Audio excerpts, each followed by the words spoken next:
The phone call came while I was eating a tuna sandwich over the sink, and the woman on the line asked if I was ready to surrender the safe deposit box I had been renting under a name I had never heard. That was in 2009, when I was 62, living alone in Wichita and trying to convince myself retirement was peace instead of just quieter mornings. I had worked 34 years driving city buses. I knew routes, bad weather, regular riders, and the particular silence of people who had nowhere good to go. I did not know anything about safe deposit boxes. The woman said she was calling from Prairie Trust Bank. Mr. Calder, this concerns Box 6B, held jointly by you and Mrs. Naomi Vale. I almost hung up. It sounded like a scam, except she knew my old address on South Fern and the last 4 digits of an account I had closed years before. I do not know any Naomi Vale, I said. The woman paused. You have signed access records from 1999.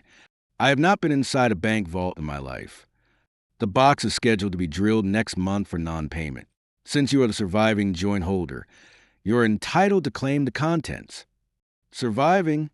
Yes, sir. Mrs. Vale passed away in April. I wrote the name on the back of an electric bill. Naomi Vale. Nothing. Then the bank woman said, "There's a note on the file." What note? It says, if Mr. Calder asks, tell him the receipt was for the blue coat. My hand stopped moving, because I remembered the blue coat. It belonged to a little girl who rode my bus every afternoon for one winter and vanished before spring. Back then, I drove Route 11 through the east side of Wichita. It was not the worst route, not the best. It passed a senior clinic, 2 laundromats, a grocery store with 1 broken automatic door, and an apartment complex called Briar Court that always smelled like fried onions and wet concrete. The girl got on at Douglas and Grove around 3:15. She was maybe 8, small for it, dark hair cut crooked at the chin. She wore a blue winter coat with 1 sleeve cuff torn loose, and she carried a backpack that looked heavier than she was. She never spoke unless she had to. Her fare came from a folded paper envelope. Exact change. Always exact. The first time I noticed her was because she stayed on past Briar Court, past the grocery, past the last stop before the turnaround. You miss your stop, sweetheart? I asked. She stared at the floor. A woman in the 3rd row said, she gets off when she feels like it. I did not like the sound of that. At the turnaround, I called dispatch. The supervisor told me to bring her back along the route and let her off where she pointed. That was policy then. Policy as a way of sounding practical until a child is involved. On the return trip, she stood near the front and whispered, "Not if the red truck is there." "What red truck?" She shook her head. At Briar Court, there was a red pickup parked near the office. She did not move, so I kept driving. 3 blocks later, she said, "Here." I opened the door beside a laundromat called Lucky Suds. She stepped down, turned back, and placed something on the fare box. A receipt. Not money. A receipt from the laundromat, dated that day. On the back, someone had written in pencil, "Thank you for seeing her." I looked up, but the girl was already walking fast through the cold. The next afternoon, she was not at the stop. I never saw her again. Prairie Trust Bank sat in a glass building downtown, the kind of place where every footstep sounds like you interrupted money. A young banker led me to a little room and watched me sign forms I still did not understand. Then he brought in a gray metal box and set it on the table. Inside was almost nothing. A child's blue coat, folded flat. A paper envelope full of bus transfers from 1999. A stack of laundromat receipts. And 1 cassette tape. The coat was the same one. I knew it before touching it. The torn cuff had been sewn with white thread, clumsy but sturdy. The top receipt was from Lucky Suds. On the back, in pencil, he waited until the red truck left. The next receipt, driver did not ask questions in front of her. The next, girl smiled when he said good afternoon. There were more than 20. Each one described something I had done without remembering I did it. I had slowed at a corner. I had let her sit near the front. I had pretended not to notice when she did not pay. I had driven past her stop when she stayed seated. My throat felt tight in a way I did not expect. I had spent my life moving people from one place to another. Most days,